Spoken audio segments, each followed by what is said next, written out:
Hello, hello, hello. Give people a few minutes to log on.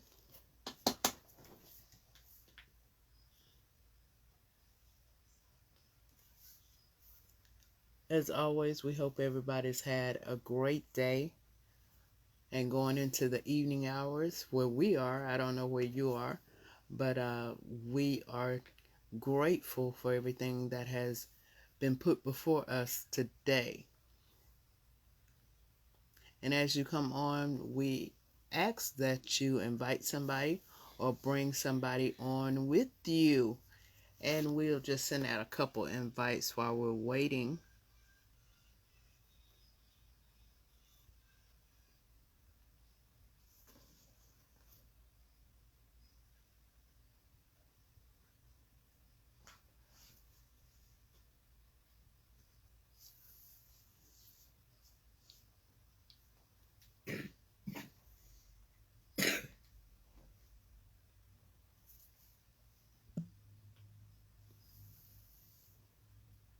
And now that I think we've done that, we've done it correctly. Um,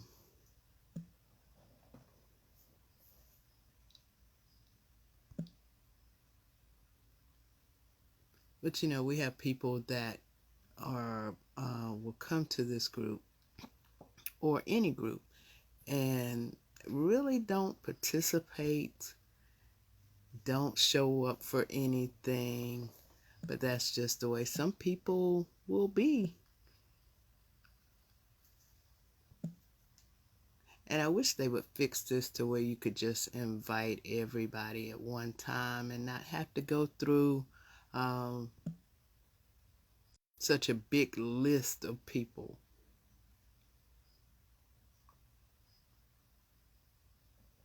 But tonight, we're talking about how strong is your foundation. How strong is your foundation? If you're not on, we hope that you will go back and watch the replay.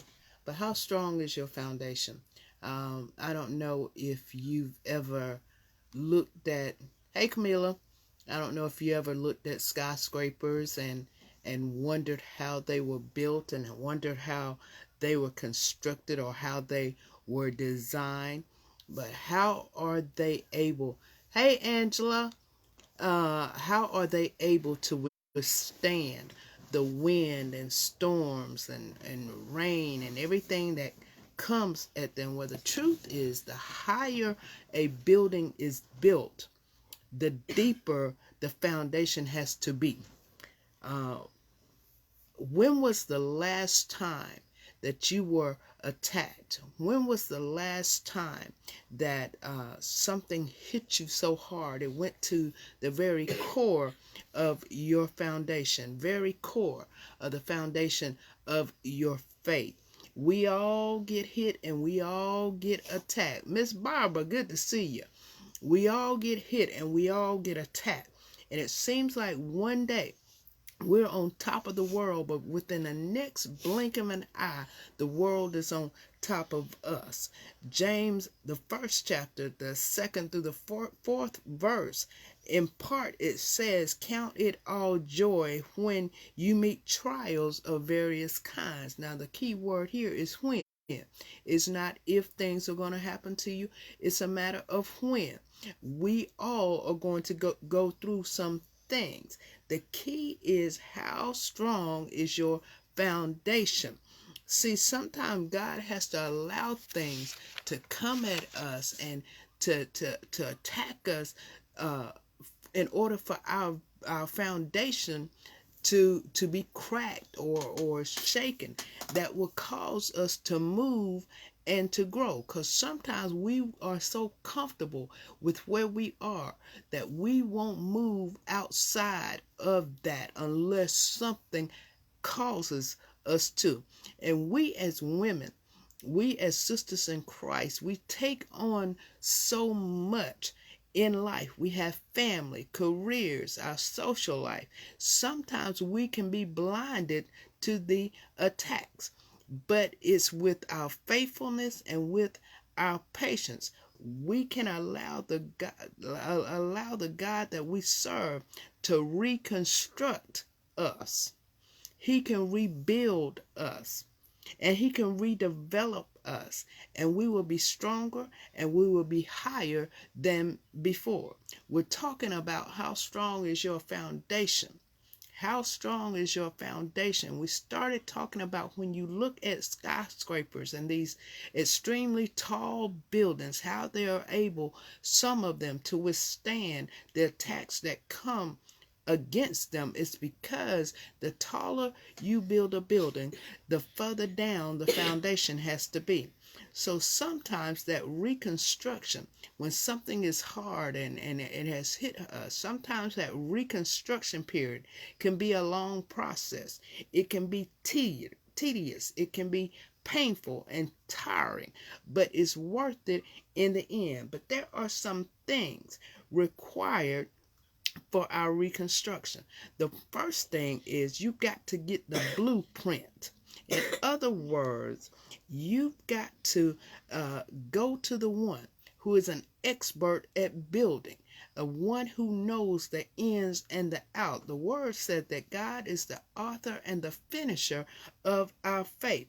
We've got to trust the ultimate architect. We've got to leave it to the expert. That's so true, Angela. The thing about it is, I can get the blueprints to build a house, but if I'm not an expert, which I'm not, I don't understand all of the dynamics of how the walls and the ceiling and the floors have all got to come together just at the right angle with the right pressure and all this stuff. What type of nail you use over here? What nail you use? God knows the ins and the outs. God knows how to reconstruct our lives and our situations when we've been attacked and when we've been hit. The second thing we got to allow to take place is some demolition. In other words, we've got to let God get rid of all the leftover mess. God has to go down to the foundation of our mess and get rid of it. Sometimes it can take just a little tweaking and the cracks can be repaired, but sometimes it takes a whole lot more than that. And letting go can be hard, but it's a necessary part of the process. The third thing that we've got to allow to take place is the cleanup process. Before you can start allowing God to rebuild, you've got to clean up the mess that was left from the demolition. You've got to clean up the mess from the attack that brought you down before.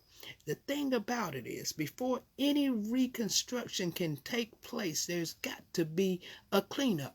You don't go to a site and tear down an old house and just start building. You've got to clean that site up. God, allow him to bring the trash bags, allow him to bring the trucks, the garbage trucks, whatever it needs to remove the trash. And sometimes that includes removing people and removing things that put your foundation at risk. Is it hurtful? Yes. But is it necessary? Yes. The other thing that has to take place is the site preparation. After it's cleaned up, the architect now has to prepare the site. God has to dig deep into us to get to the root of our issues. We have to allow God to dig way down and get to the root of what is causing that crack in our foundation of faith. And sometimes the deeper he goes, the more it hurts. But you've got to know that when he goes deep and he gets out everything that is causing a problem, and he's causing a situation in your foundation, when he starts to rebuild, the rebuilding process is going to be better than what was there before. A lot of times when people tear down old houses, they don't tear it down with the intent of rebuilding the same tore down house back on that property. They're going to build something that is better than what was there before. When God allows our foundation to be shaken, there's a crack in our foundation of faith. When He rebuilds us, it's going to be better than what was there before. So now we've gotten through the site preparation. We are now ready for reconstruction. Philippians 1:6 says, He that has begun a good work in you will carry it through completion. Nobody starts a house and building a house with the intention of living in it and get halfway through it and just stop.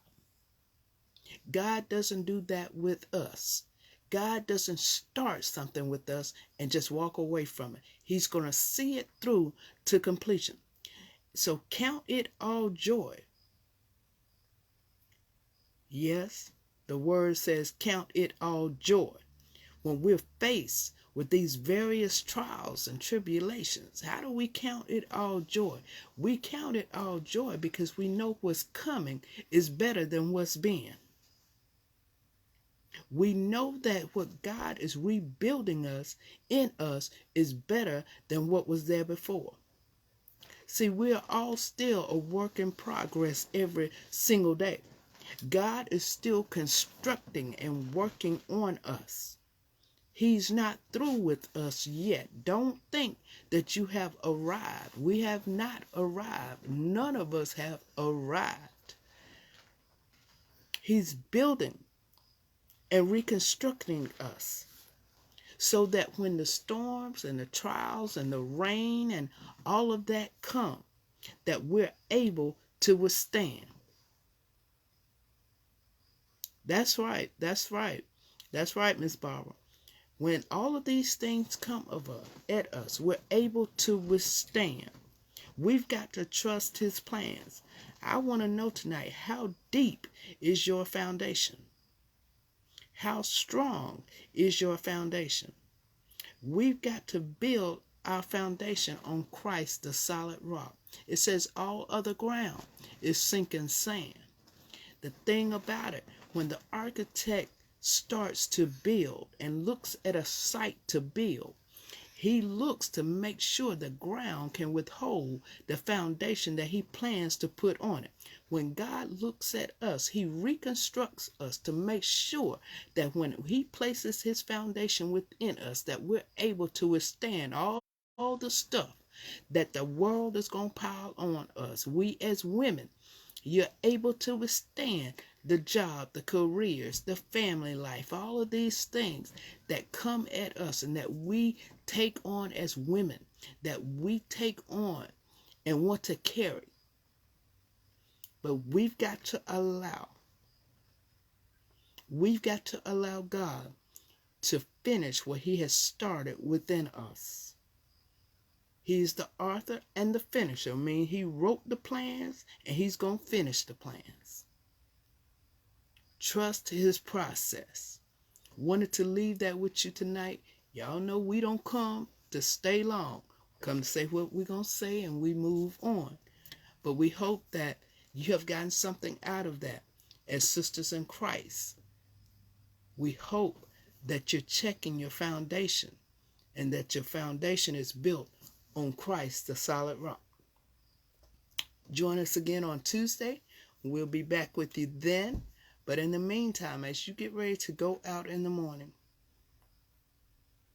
rest of the week, every day, go out with the purpose of building someone else up. We are not here to tear each other down. We are here to build and help reconstruct. God is working on the foundation. What can we do? We can work on a window. We can work on a door. In other words, while yet somebody is in their reconstruction process, we are not the ones to tear them down. We are here to make sure that they stay encouraged and that we build them up. I just want to leave that with you tonight. Remember, go out and be great. It's in your DNA. On the other side of every problem you have is your promise. You just got to walk through and get to.